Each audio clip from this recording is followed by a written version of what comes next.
morning, all of you.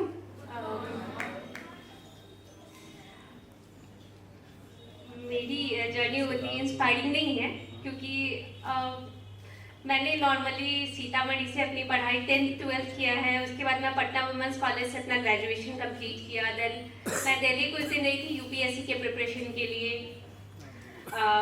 बहुत सारी असफलताएं भी मुझे हाथ लगी है और सर ने जैसा बताया था, असफलता ही सफलता की जननी होती है।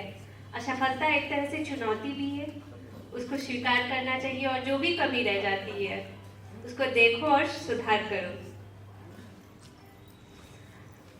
पिछले साल की बात है, यही मन था और मेरे पास कोई भी जॉब नहीं था, दिसंबर का, और मैं सोच रही थी कब क्या करे, कैसे आगे बढ़ना है। और आज है तो अभी मैं उसी जॉब को, दूसरे जॉब को रिजाइन, एक जॉब को रिजाइन करके दूसरा जॉब ज्वाइन कर रही हूँ। मतलब कि विद इन 1 ईयर आपका लाइफ पूरी तरह चेंज हो सकता है। आप लोग अभी 12th में हैं, 12th में 2 चीज़, 12th का जो एग्ज़ाम आने वाला है उसके लिए 2 चीज़ अभी मतलब कि अब लास्ट पीरियड है। 2 मंथ जो होता है वो हमारे रिवीजन का पीरियड होता है, जो सबसे ज़्यादा इम्पॉर्टेंट है। तो उसमें हमें क्या करना चाहिए रिवीजन को लेके?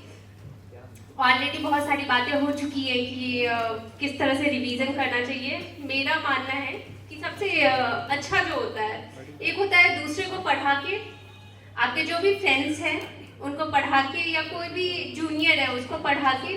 दूसरा होता है लिख के। लिखने से क्या होता है, जब आप लिखते हैं तो आपकी जितनी भी इंद्रियां हैं, मतलब दिमाग, हाथ, सब आपका एक साथ काम करता है। हम लोग कभी कुछ पढ़ रहे होते हैं तो हमारा दिमाग, हमारी प्रवृत्ति होती है कि हम कहीं और भटके, लेकिन जब हम लिखते हैं तो हमारी सारी ज्ञानेंद्रियां एक जगह काम करती है। तो ट्राई करें कि आप लिख के रिवीजन करें। जो एग्ज़ाम हॉल में भी आप, अगर आपको नहीं याद आ रहा है तो कभी कभी हमारे पेन को याद आ जाता है कि हाँ ऐसा हो सकता है, ऐसा लिख सकते हैं। तो ये बहुत ही इम्पॉर्टेंट है।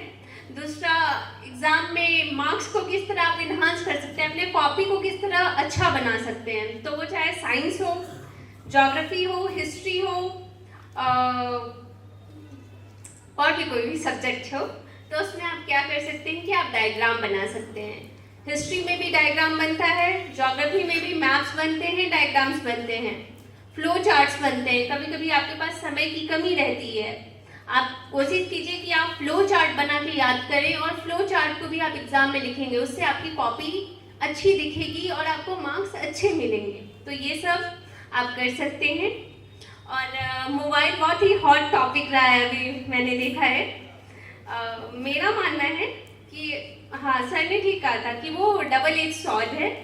आप उसको किस तरह यूज़ कर रहे हैं इस पे डिपेंड करता है कि आप कितना उससे बेनिफिट पा सकते हैं और कितना आप उससे निगेटिव में जा सकते हैं। मोबाइल का भी सबसे बड़ा जो हम लोगों के लिए दुश्मन है वो है शॉर्ट्स आते हैं ना, फ़ोन पे, यूट्यूब पे भी शॉर्ट्स आते हैं। तो क्या होता है, शॉर्ट्स जो होता है वो बहुत ही कम टाइम का होता है। जब तक हमारा ब्रेन उसको है ना एब्जॉर्ब करेगा तब तक में हम उस शॉर्ट्स को हटा के दूसरा देखने लगते हैं। तो ये हमारी मेमोरी पावर को कम करता है। तो कोशिश कीजिए, कोई भी वीडियो देखते हैं, चाहे वो पढ़ाई का हो, कभी कभी हाँ बोर हो जाते हैं तो एंटरटेनमेंट वीडियो भी देखते हैं, तो वो थोड़ा लंबा हो जो उससे आप कुछ पा सके। फ़ोन का यूज़ कोई भी काम करते हैं, हम लोग का मेजर एम होता है कि हम उससे क्या गेन कर रहे हैं, तो वो कुछ गेन कर सके, ये आपका एम होना चाहिए। इसी के साथ मैं अपनी वाणी को थैंक यू।